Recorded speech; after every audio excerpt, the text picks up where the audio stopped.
Hello everyone, how you doing? Happy New Year. I hope you're all doing really well and you've had a fantastic festive season. I'm Lindsay, your host of the Heavy Metal Journal and writer for the Moshville Times, and today I have returned with the very first New Metal Monday of 2026, where I talk about my favourite new releases of the week. Now this week has been relatively quiet, which I was expecting considering the first drop was on the 2nd of January. However, I have three brand new albums that I want to talk about, and we are starting the year off strong. Now, it's been about 2.5 weeks since I last posted a video, which was my top 10 albums of 2025.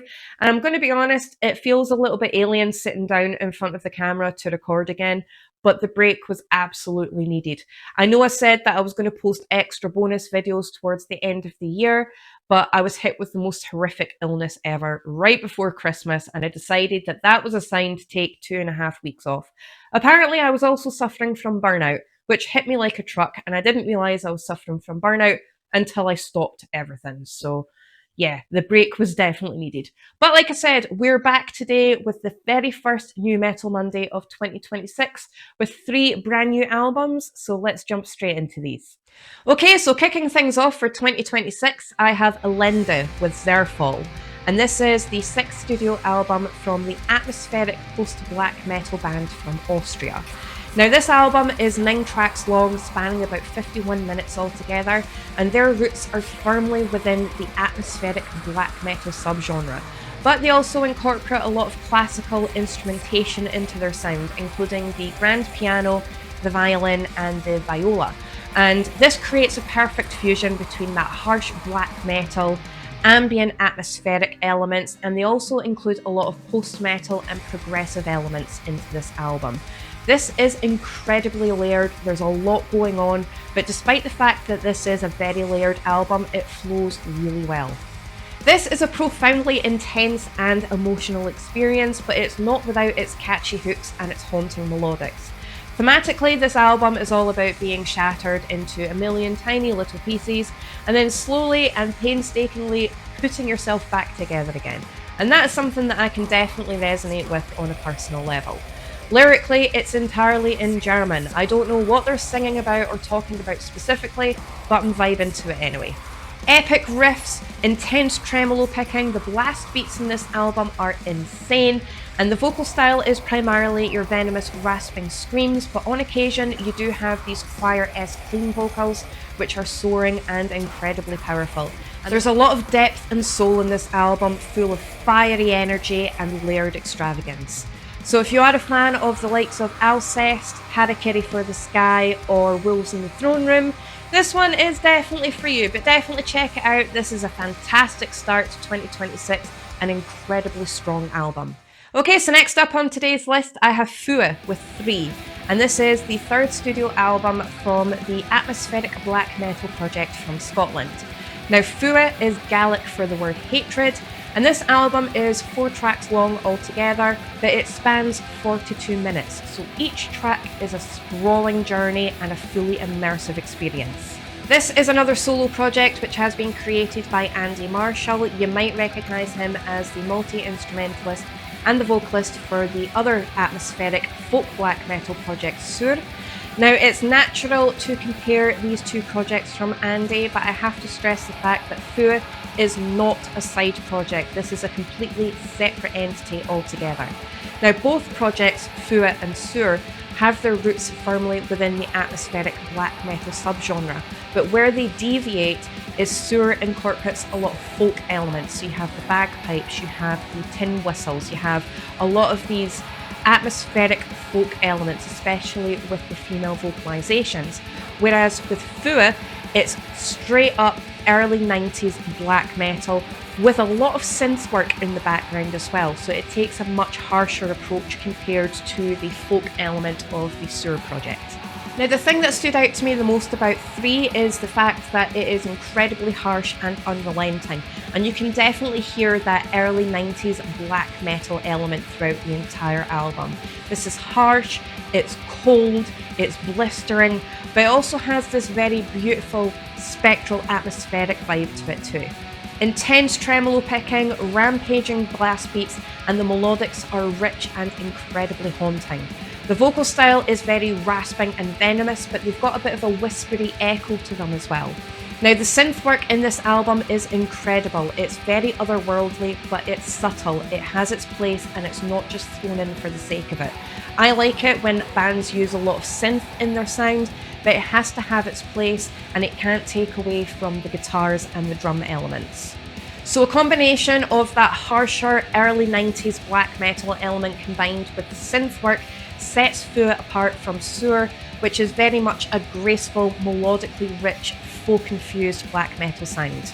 But nevertheless, if you are a fan of Sewer, you're going to like this as well, alongside Winterfellith, Druch, with a little bit of mayhem thrown into the mix as well. But definitely check this out, especially if you love your atmospheric black metal to have a raw, harsher energy about it. Okay, so last up on today's list, but certainly by no means least, I have Woe with Legacies of Human Frailty. And this is the 6th studio album from the black metal project, which is currently based in New York in the US. Now, technically speaking, I suppose it could be argued that this is their 5th studio album, and the reason I'm saying that is because this is a reinvention of their 2023 album, Legacies of Frailty. Now, the original album was written and recorded throughout the pandemic, and it was released under the solo project that the band initially started as. But after 2024, the band received a new lineup, and after a year of touring, they decided to reinvigorate the album and give it a new heightened sense of aggression and fury. This album is 6 tracks long, spanning 47 minutes altogether, and it really commands your attention and it holds it in a vice-like grip. Strong rhythm and melodics, charging blast beats and epic riffs, flurries of tremolo, and rasping screams and growls that have this despairing edge to them.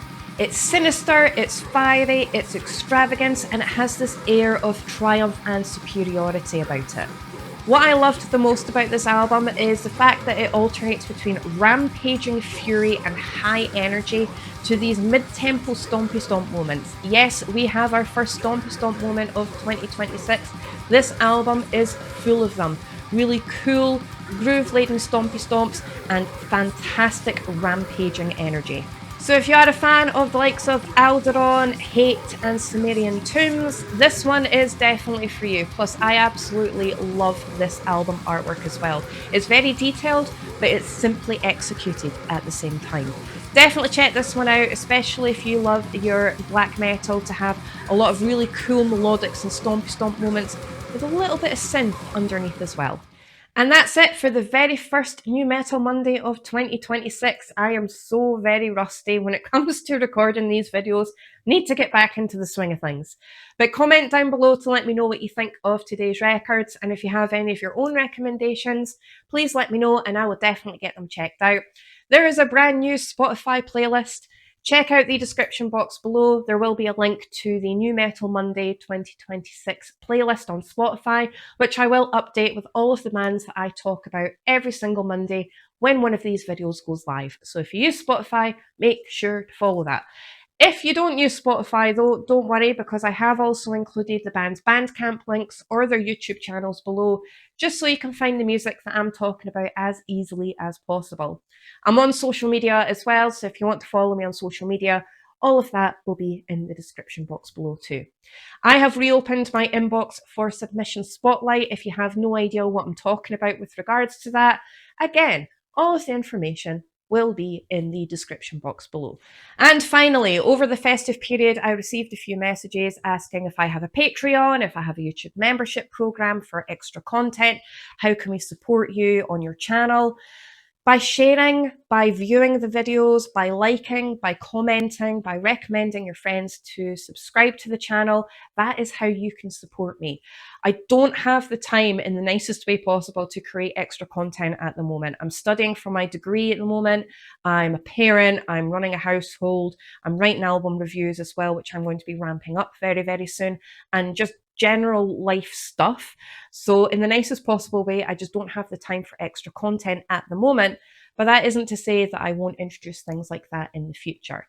However, if you do want to support me in another way other than viewing my stuff and sharing my channel, You can do a super thanks tip, which is activated on the YouTube channel. I think there'll be a button underneath the video somewhere for that. And I also have a buy me a coffee account where you can tip me the equivalent of a coffee if you feel so inclined. No pressure for that whatsoever, because that is not what I'm about. That is not what the channel is about. Sharing, liking, commenting, subscribing, that is how you can truly support me on this channel. Anyway, I've rambled enough like an idiot enough as it is. Thank you all so much for your support. I really do appreciate you all as always, and I will see you very soon in my next video. And today I have returned with the very first